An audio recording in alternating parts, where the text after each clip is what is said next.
What's up, guys? My name is Cornelius Robinson, and this is Overshoot.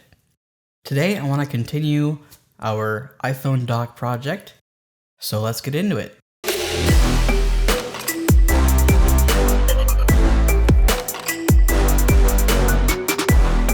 Last week, I showed you our first part, which is this 7-segment display. I did improve it a little bit. Show you the 3D model. So I created this 3D model. I think it looks pretty good.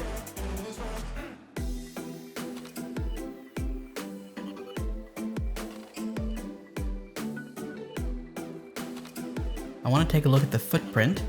I want this to be a little bit more distinguished than it already is. So we can add a silk screen to make it more recognizable. So if I go up here to the footprint, we're just going to add a silk line or a line shape. Now I'm going to add an asset.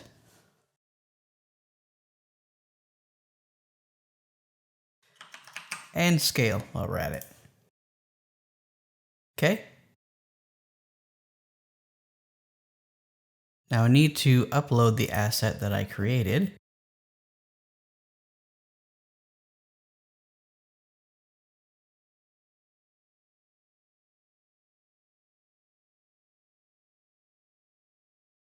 And then we'll just assign that asset to this line shape.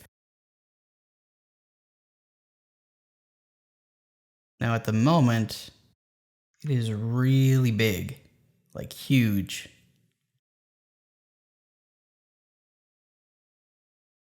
So we're just going to scale this down. I think it was this.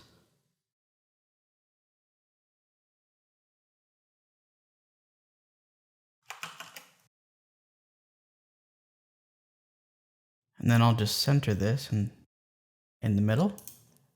Okay. Now that's going to be easily recognizable on the board.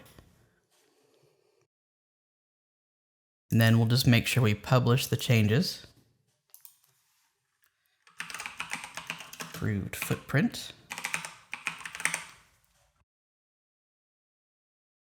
Okay. So that's about all we need for the 7-segment display. Now what we need is a microcontroller to control the display and communicate with my iPhone over Bluetooth. So I've chosen this Adafruit Feather. It has an NRF52, so it has Bluetooth already on it, and it's basically an Arduino. So what we need to do now is create a part for it in Flux. I already have the pin out here. I'm just going to shrink this down a bit so that you guys can see it. Okay. And right here, I've already started the project, the part. Okay, so first thing we need to do is create all of these terminals, all of these pins here.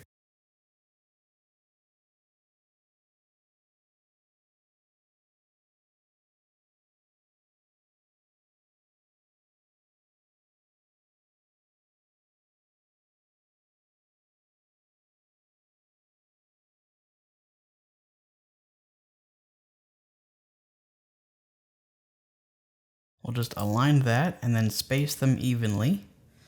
And so for the other side, I'll just copy and paste this. Let's bring that up there. Okay. Perfect. So now I'm just going to go through and rename these.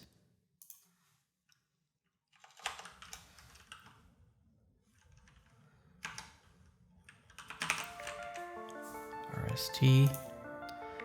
And then I'll add the pin number as well.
Okay, now that we have all of the pins labeled and assigned, we can start working on the footprint. So I don't have a footprint that has been automatically created, so I'm going to create one from scratch. Okay, so now I need to position all of these pads to the right place. So we'll start at the top, start at reset, and we need to add an object-specific rule. We'll add our position. Our X direction needs to be negative 10.51 millimeters. Our Y position needs to be 19.05 millimeters. Okay? So that's our reset pin. Next I'll do 3V 3. Again, I'll add my position property. And then again, our X position is going to be negative 10.16, and our Y position is going to be 16.51.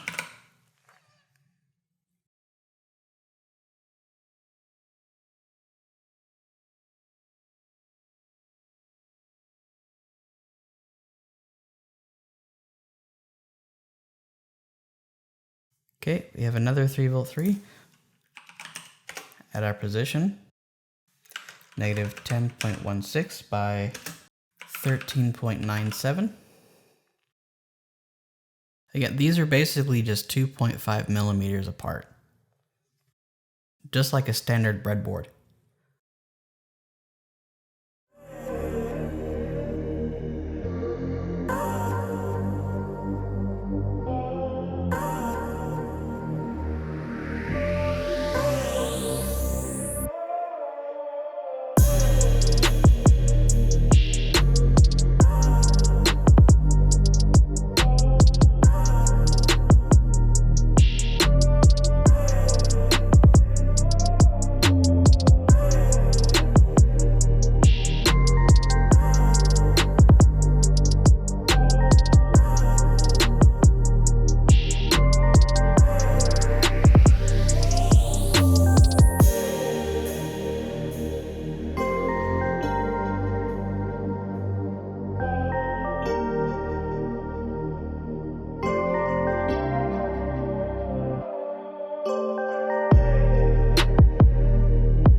Okay, that took a little bit of time, but it wasn't too bad. We have all of the pins in the right position.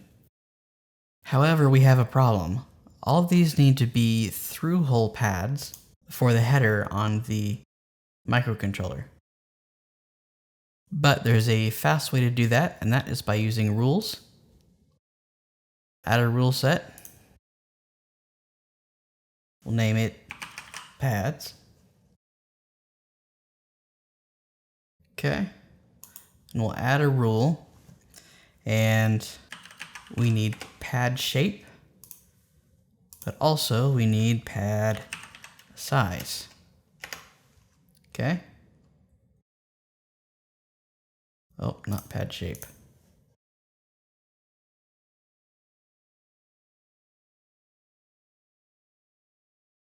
We need pad type and size. So the type needs to be standard. Okay. Size needs to be 2 millimeters.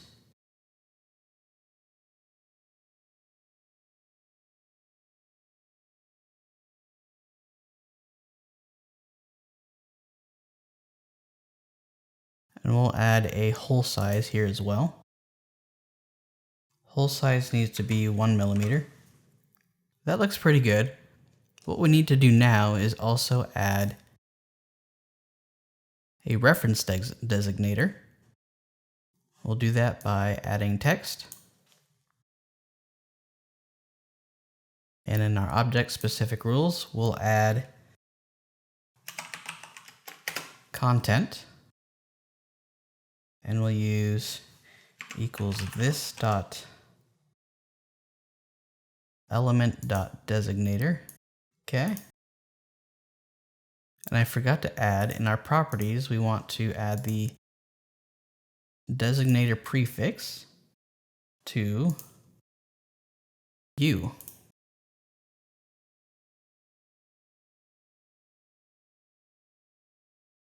There we go. I will add a box around our footprint here. I'll do that later though. For now, I want to show you the model, the 3D model.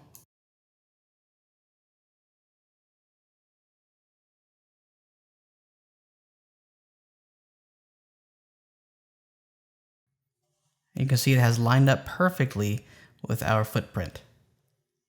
So that's exactly what we want. This is just a 3D model that I created, and so we'll just use that as a reference for our PCB design. Looks like I need to pull that reference designator out just a bit.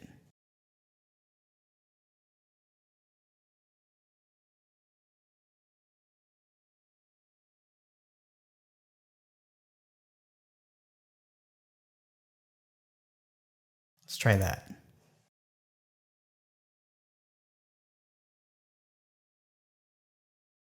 Yeah, that's better. I like that. Good. Like I said, I will add a box around the, so a silkscreen line around the footprint, just so that we don't accidentally put any components underneath this. Now, I haven't exactly figured out how I'm going to drive the LEDs for our 7-segment displays, as well as our circular graph.